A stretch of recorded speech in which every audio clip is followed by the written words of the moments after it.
রবীন্দ্র জাদেজা সবচেয়ে শক্তিশালী সেনাপতি হয়েও প্রচারের আলোর বাইরে থেকে যাওয়া জাদেজা যুগের অবসান হলো টি-20-র ময়দানে। আর অবসর ঘোষণা করে তিনি লিখলেন, কৃতজ্ঞতায় ভরা হৃদয় নিয়ে আমি আন্তর্জাতিক টি-20 ক্রিকেটকে বিদায় জানাচ্ছি। গৌরবের নেশায় অবিচল ঘোড়া যেমন ছুটে চলে, তেমনি আমিও দেশের জন্য সর্বদা সেরাটা দেওয়ার চেষ্টা করেছি। মায়ের মৃত্যুর ধাক্কা সামলে বাবার ইচ্ছের বিরুদ্ধে গিয়ে এতটা পথ এগিয়ে আসা মোটেই সহজ ছিল না ছেলেটার জন্য। এক দুর্ঘটনায় মায়ের মৃত্যুতে খুব অল্প বয়সেই জাদেজাকে শক্তিশালী করে তুলেছিল। বাবা চেয়েছিলেন ছেলে আমি হবে, দেশের জন্য লড়াই করবেন। সেই ছেলে বড় হয়ে আমি হলো, তবে ব্যাট হাতে। দেশের শক্তিশালী এক যোদ্ধায় পরিণত হলো মা হারানো ছেলেটা। বয়স 35 হলেও 30 গজের ভেতরের সার্কেলে জাদেজার হাতে বল গেলে এখনো যে কোনো ব্যাটার আতঙ্কে থাকেন তা নতুন করে বলার অপেক্ষা রাখে না। জাদেজার হাত থেকে বল ফসকানো অসম্ভব এক ব্যাপার। 2009 সালে টি-20-তে অভিষেকের পর মোট 6টি টি-20 বিশ্বকাপে খেলেছেন জাদেজা। 74 ম্যাচে 515 রান এবং 54 উইকেট ঝুলিতে ভরেছিলেন।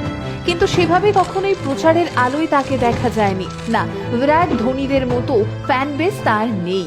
সোশ্যাল মিডিয়াতেও সেভাবে খুব একটা ট্রেন্ডিংও নন তিনি। ভারতীয় ক্রিকেটে যে পরিমাণ অবদান ছিল এই মানুষটার, সেই পরিমাণ ভক্তদের বাড়াবাড়ি কোনো কালেই ছিল না স্যার রবীন্দ্র জাদেজাকে নিয়ে। অথচ বহু গুরুত্বপূর্ণ ম্যাচ জেতার পেছনে অবদান রয়েছে এই শক্তিশালী অলরাউন্ডারের। টিমের শোচনীয় অবস্থায় বল করতে এসে বিপক্ষ দলের ব্যাটিং লাইন আপ বিপর্যস্ত করে একের পর এক উইকেট তুলে নেওয়ার স্মৃতি থেকে যাবে ক্রিকেট ইতিহাসে। অভিজ্ঞতা, ফিটনেস আর পারফরমেন্স একসাথে এই সবটা ধরে রাখার নামই রবীন্দ্র জাদেজা। নির্বাচকরা কোনো না কোনো কারণে সবসময় জাদেজাকে দলে রাখার প্রয়োজন মনে করেছেন, আর এর কারণ স্বয়ং জাদেজাই। হয় বোলিং ভালো, না হলে ফিল্ডিং, আর না হলে ব্যাটিং। আর এখানেই তিনি অদ্বিতীয় হয়ে থেকে গিয়েছেন বরাবর।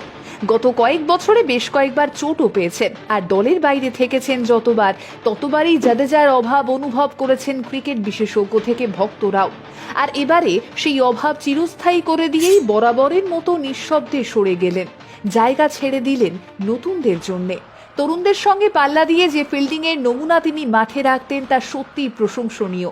আমরা বিরাট, ধোনি, যুবরাজদের বিকল্প নিয়ে ভেবে চলি, কিন্তু জাদেজার বিকল্প? না, সেই উত্তরটাও নেই আমাদের কাছে।